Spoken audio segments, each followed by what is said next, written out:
It's time now to check your money with America's money maven, Vicki Brackens. Vicki Brackens is the president of Brackens Financial Solutions Network, LLC, and a registered representative of LPL Financial, member SIPC. Vicki, good Hi, morning. George. Good morning. Good morning. Are you still eating cake? I'm supposed to be on a plan, and you're not supposed to tell my secret. Yeah, I'm still eating sweets. Yes, I am. I Listen, still got lots of cake left. I'm sorry, because I know JT's going to call you as soon as he hears this. Okay, that you're still Okay, eating cake. listen, All right. I deserve it though. I deserve it though. I turned another turn around the sun. Yes, you did. Well, listen, as we said last week, we were going to make sure in celebration and in honor of your 62nd birthday So that how we do this? we're going to spend some time, okay, actually talking about one of the milestones that's associated with turning 62, which is the issue concerning Social Security. But I want to look at it a little differently because I think we have to focus on some of the underlying lessons that are part of reaching this milestone on a financial basis.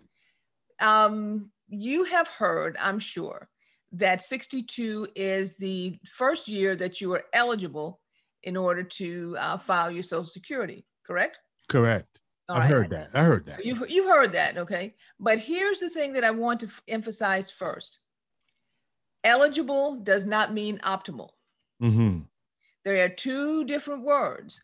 And when we're looking at our long-term finances, we need to understand the impact and the value of series of payments and lump sum cash distributions. So George, what would you do? How would you feel if I said to you, you know what?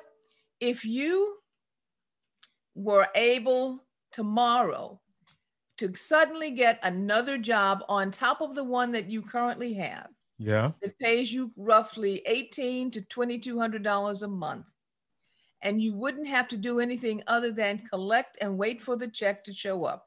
Would that make you happy? Yeah, sure. Of course it would make you happy. But would you be happier if I said, if you waited 24 months, we could increase that by 24 to 25%? Would you be happy about that? I'd be happy about that too. And would you be even happier if I said, if you waited 4 years, you could increase that by almost 45%? How would you feel? I would feel great. That would be a nice return, 45% more. Yes. Exactly. A nice return. Yes. So here's my point. We have those choices when we decide exactly what we're going to do and how we receive our Social Security payment, because there are 3 benchmark years that will cause either a decrease, depending on when you choose, or an increase in your long-term check, your long-term additional retirement plan, your long-term employment cash flow, if you choose wisely and if you understand the value of what those series of payments mean. So here's what I'm alluding to. There are 3 key ages: 62, then there's a bracketed area, 65 to 67, and then 70, as far as you reaching your 62nd birthday, you reaching either 65 through 67, and I'll talk about that bracket, and 70, which will drive substantial difference in how much you receive on a long-term basis relative to the value of your Social Security. 62 is what is called early retirement. Okay. Early collection. Retirement. Okay. You are collecting early. And for anybody who's out there who's worked in a regular job, who had to go through early retirement because of a layoff, you remember that early retirement caused a reduction in what you received long-term as far as your payout from your pension plan. No different with Social Security. You are going to take a reduced amount based on what your long-term account would have paid there as far as Social Security is concerned. The bracketed area, 65 to 67, we've got ingrained in our minds the area of 65 because that's what we've heard all our lives. But depending on what your birthday is, you could actually have what's called full retirement. And it's important that definition means that you're fully eligible and fully optimized at this point in time, your Social Security benefit. between the ages of 65 and 67. So look up your birthday. This is your homework. Look up your birthday and go out and on the Social Security website, and they will tell you exactly what your full retirement age is. But over the years, it's been increasing in, over about 2 months per year, depending on the birth date, up to a maximum level of 67 for full retirement age. In fact, I think in 2022, it stops increasing. So everybody from that point in time should be at 67. But that means you get 100% of what you are eligible for. But I like bonuses. I like bonus payments. I like extra stuff. And if you should wait until 70 or any year after your full retirement age eligibility, there is a bonus calculation that moves your payment up beyond what your full retirement age is. And extra money, when you're talking about retirement, can always be a good thing.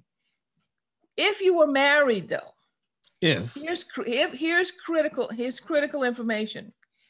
If you choose to go early at full retirement or at the bonus area above age of your full retirement, your spouse is also impacted at the same time.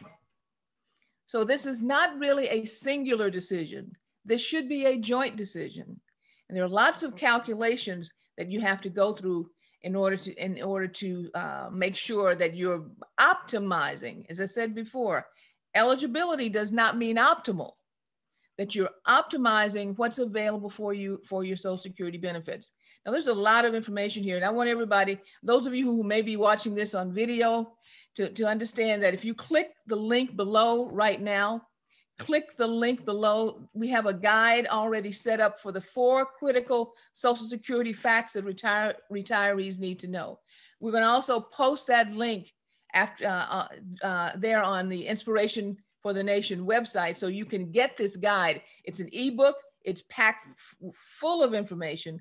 It has all the areas that you should consider. And in fact, I'm encouraging everybody, click that link below, because next week, if you have any type of questions, you should, after you read this, you can go ahead and reach out to us and we'll answer those questions at this point in time.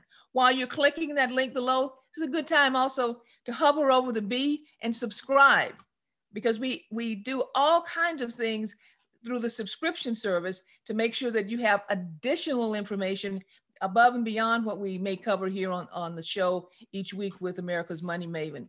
All right, George, I want to breathe now, because you tell me always breathe, Vicki, because you start pumping that stuff out. So I want to breathe here and say to everyone, thank you very much for all of the questions that have come in so far. By clicking the link below, we're really looking forward to some additional questions next week. And if you have any questions during the week, you can reach out to us at info@brackensfsn.com. That's info@brackensfsn.com, or area code 315-930-4499. And George, our plate is full. All right, Vicki Brackens is America's Money Maven. Vicki Brackens is the president of Brackens Financial Solutions Network, LLC, and a registered representative of LPL Financial, member SIPC.